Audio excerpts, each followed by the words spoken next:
Good morning, good morning guys. Ngayon gagawa tayo ng panibagong video ngayong umaga. Gagawa tayo ng ulam para sa umagahan hanggang tanghali. Ngayon, mayroon akong dalawang dilata. Giniling ko yung laman niyan. Gagawin natin siya ngayong burger patties para sa ating pang-umagahan na ulam. Ngayon guys, meron na siyang dalawang dilata. Ang gagawin ko ay bubuksan ko yung dilata at ibubuhos dito sa lalagyan ko para gawin natin siyang burger patties. Tigas ah. Burger patties yung gagawin natin. Ayan, nakabukas na yung isa. Ayan, nakabukas na. Kuha lang ako ng panungkit para matanggal ko yung isa. Okay.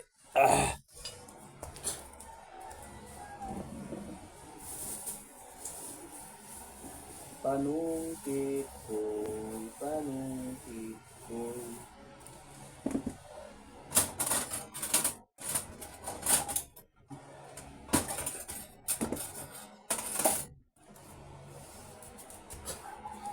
Ngayon, may dalawang itlog na rin ako.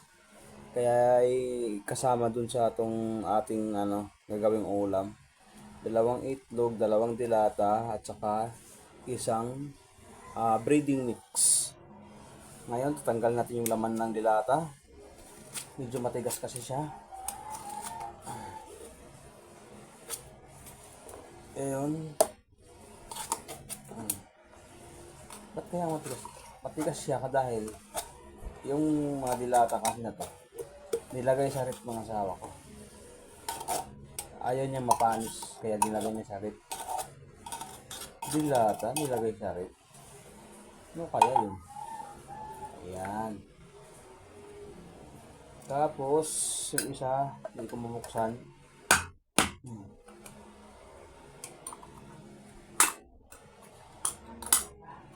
Ayan. Nabuksan ko na. Matigas pa din. Kaya, kutsarahin natin yung loob. Ang ating for today's video ay sorry. Ayan. Dalawang itlog lang ilagay ko mami ha. Ayan. Naibuhos ko na yung dalawang dilata. Ngayon ang ilalagay ko naman ay itlog. Dalawang itlog lang. Sama na to. Ayan. Ayan. Kita nyo guys, may itlog na siya. May yan ating for today's video. Siyempre, durugin ko tong giniling. Kasi tumigas eh. Yan, durugin natin to. Yan. Yan ang ating ulam ngayong umaga na to. Dahil wala tayong gulay. Ito na muna yung ating uulamin. Dapat magugulay kami kasi may anak kaming maliit. Gustong kumain ng gulay. Ngayon wala kaming gulay kasi naubos yung gulay namin. Kaya ito muna, gagawin natin ulam. Burger patties ang tawag dito. Yan. Hinalo na natin, hinalo ko na. Ngayon lalagyan ko na siya ng breading mix.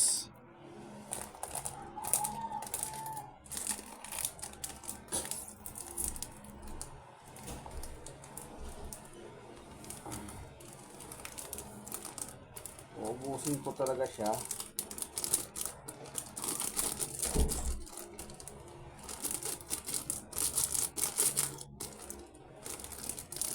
Breading mix, breading mix, breading mix, breading mix. Ayan. Ngayon, hahaluin ko siya uli. Hindi ko na ito titimplahan kasi yung breading mix kasi may timpla na to. Maalat masyado pag nilagyan ko pa ito ng timpla. Kasi yung giniling din na ginamit natin is may timpla na rin yun. Kasi hindi naman pwedeng gawin yung giniling yung walang timpla. Mayroon ng timpla yun.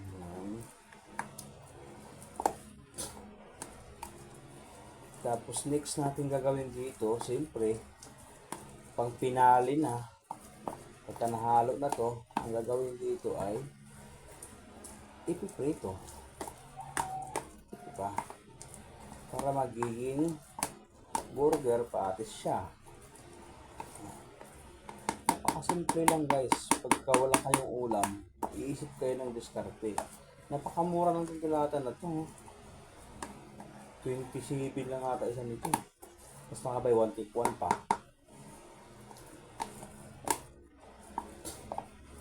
Ayun. Halo-halo na. Dapat para may paminta to. No? Powder. Sige, lalagyan natin ng pamintang powder.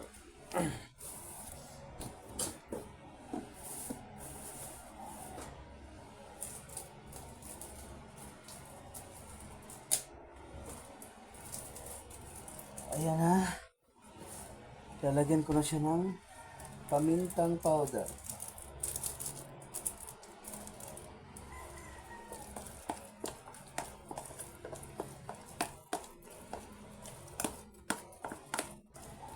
Okay.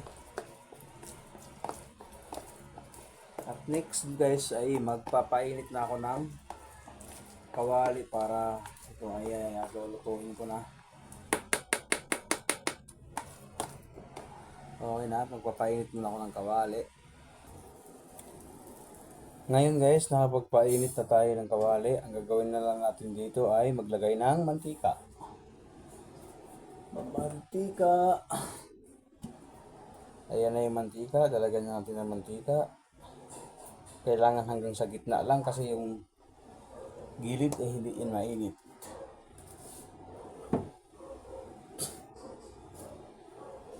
Tapos ay antayin uminit yung mantika at saka natin ilagay yung gagawin nating burger patties. Ganyan lang kasimple guys. Ngayon medyo uminit na. Makikita natin medyo kumulo yung mantika ay maglalagay na tayo ng lulutuin nating burger patties. Ganito lang. Ganyan lang guys. Sandukin mo na lang kutsara, ilagay mo sa mantika. Tapos, lapad-laparin mo siya. Para na siyang palaman ng tinapa. Agay! Putik pa. Agay! Agay! Huy!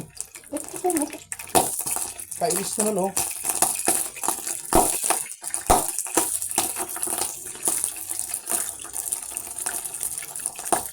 Ano ito? Siguro may tubig siya.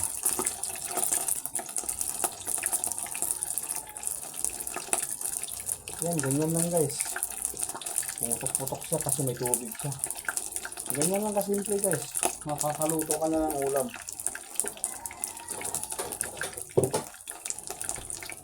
Kita nyo naman. Diba? Ganyan lang. May ulam ka na sa umagahan. May ulam ka na sa tanghalian. May ulam ka na sa hapunan. 2 lata, 2 itlog, 1 breading mix. Yun. Wala nang timpla-timpla. Diretso na.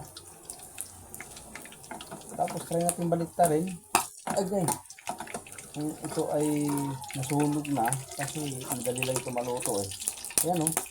Kita nyo na. Aray. Kasaway rin itong lutuan na ito. Kalisi-kalisi. Ayan. Ayan ang kasimple. May ganito ka ng ulam. Masarap na ang umagahan mo. Ayan. Diba? Napakasimpleng luto lang guys. Napakasimpleng luto lang sa ating ulam ngayong umaga. Ayan lang, makakaluto na tayo ng isa. Matagal-tagal nga lang kasi yung lutuan ko kasi isa, yan nasa gitna lang yung uminit. Hindi kasama yung gilid. Kaya isa-isa lang nilalagay ko. Hindi ko pwedeng gawing 2, 3 kasi nga ang gilid ko lang init. Nasa gitna lang yung init. Yun lang yung lutuan natin. Ayan. May ulam ka na.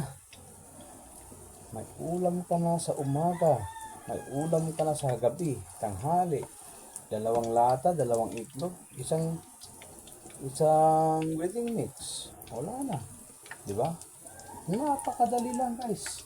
Simple or arithmetic lang.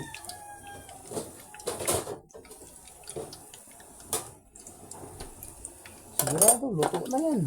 Automatic na yan, luto na yan. Baliktad pa natin ang isang baliktad. Kita nyo? Tostado na siya. Ganyan lang ka tayo kasimple magluto guys. May ganito ka ng ulam kung madiskarte ka sa pagluluto talaga. Ayan. Hindi pa hindi pa magastos ng mga ricado. Tatlong klase lang. Paapat sinilagyan ko ng paminta. Ganun lang guys. Ganun lang. May ulam ka ng ganito. Pagdating ng yan. May ulam ka ng ganito guys. Ay, nalaglag.